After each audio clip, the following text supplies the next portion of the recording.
Guys, welcome back to my channel. আজকে হচ্ছে মহালয়া। না, এইভাবে মহালয়াটা উইশ করলে ভালো লাগবে না, বলো? চল আগে একটু রেডি হয়ে নিই।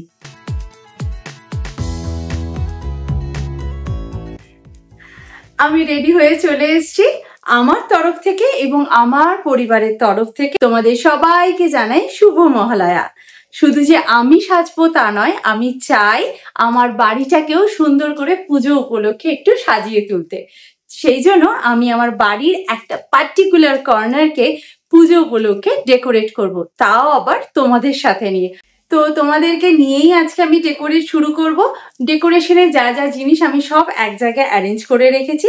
তো চলো ভিডিওটা শুরু করা যাক। আর ভিডিওটা যদি কোনো অ্যাঙ্গেল থেকে ভালো লেগে থাকে তাহলে একটা লাইক করে দিও, ফ্রেন্ডস অ্যান্ড ফ্যামিলির সঙ্গে শেয়ার করো। তো চলো জায়গাটাকে সুন্দর করে আমরা সাজিয়ে তুলি। আজকে আমি আমার বাড়ির এই যে কফি স্টেশনটা ছিল সেটাকে আমি সম্পূর্ণভাবে রিমুভ করে দিয়েছি, এখানটা ভালো করে ক্লিন করে দিয়েছি। আর এই জায়গাটা আমি ডেকোরেট করব একদম পুজো স্পেশাল, পুজোর মতন করে। তো চলো ডেকোরেশনটা শুরু করা যাক।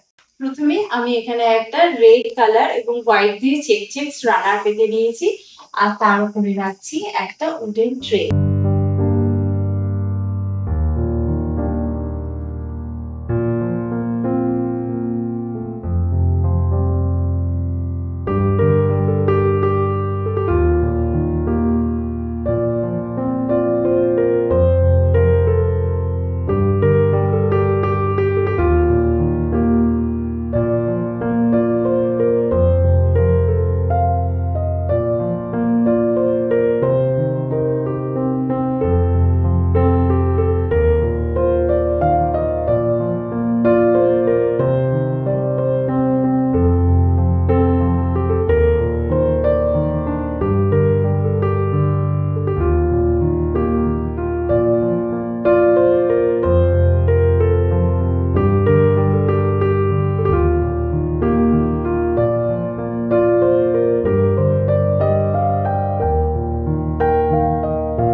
তোমরা কি কেউ চিনতে পারছো এই জিনিসটা কি?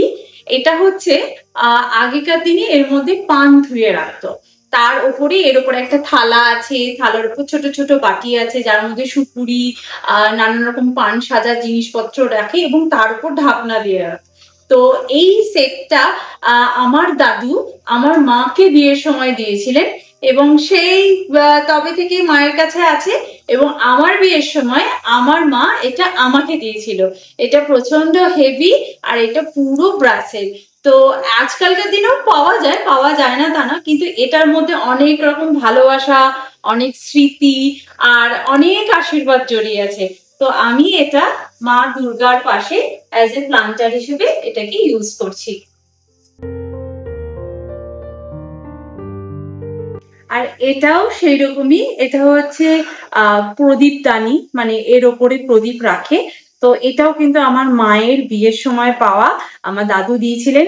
এত বছরের জিনিস যত্ন করে যে মা রেখে এবং সেটা আমার বিয়ের সময় আমাকে দিয়েছে, এটা আমি আমার কাছে সারা জীবন রেখে দেবো। বাক্সে বন্দি করে রেখে না সত্যিই কোনো লাভ নেই। আমাদের বাড়িতে তো অত বড় মন্দির নেই যে এত বড় প্রদীপ জ্বালবো। এটা দিয়ে একটু ডেকোরেশন করতে খুব ভালোবাসি। আর আমার মনে হয় এইসব অ্যান্টিক জিনিসগুলো বাক্সে বন্দি করে রাখাটা ঠিক মানে মর্যাদা পায় না আর কি। এই জন্য পুজোকালের দিনে শুধু নয়, আমি মাঝে মাঝে এটা বের করে রেখে ঘরকে সুন্দরভাবে ডেকোরেট করি। এখানটা তো ডেকোরেট করলাম, এবার এই ব্যাক ওয়ালটা একটু ফাঁকা ফাঁকা লাগছে, সেই জন্য আমি এখানে একটা ওই যে ডোরবান্দান বলে না, সেই ডোরবান্দানটা লাগাচ্ছি। তো এখানে তো আমার হুক নেই, তো সেই জন্য আমি একটা both side cello tape use করে আমি এটাকে হ্যাং করছি। তো গর্জিয়াস এই জিনিসগুলো।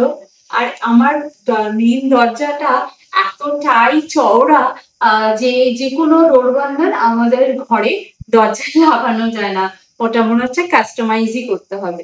তো এটা লাগানোর পরই দেখো এই পদ্ম ফুল, আম পাতা এটা দিয়ে যেন এই জায়গাটা কতটা ব্রাইট হয়ে গেল, তাই না?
জায়গাটা ডেকোরেট করার পর না, শুধু এই জায়গাটা না, আমার মনটাও ভীষণ ভালো হয়ে গেছে, এত ভালো লাগছে দেখে।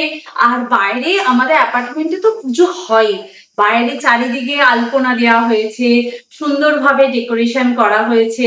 সুতরাং আমার ঘরের ভেতরে যে মা দুর্গাকে এরকম সুন্দর করে একটা জায়গায় সাজাতে পেরেছি, আমার খুব ভালো লাগছে।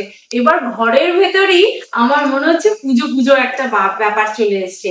আর পুজো যে চলে এসছে এইটা দেখেই কিন্তু বোঝা যাচ্ছে আজকে মহালয়া বলে কথা। মহালয়া মানে মা দুর্গার আগমন। এরকম ভাবে আমি আমার ঘরের আরো কিছু কর্নার পুজো উপলক্ষে ডেকোরেট করব। আশা করছি তোমাদের এই ডেকোরেশনটা ভালো লেগেছে। আর ডেকোরেশনের কোন পার্টটা সব থেকে বেশি ভালো লেগেছে আমাকে কিন্তু কমেন্ট করে জানিও। তো চলো আজকের ভিডিওটা তাহলে এখানেই এন্ড করছি, দেখা করছি নেক্সট ভিডিওতে। ততক্ষণের জন্য তোমরা খুব ভালো থেকো, সুস্থ থেকো আর লাইফটাকে এনজয় করো। পুজো কিন্তু খুব মজা করে কাটিও। শুভ মহালয়া।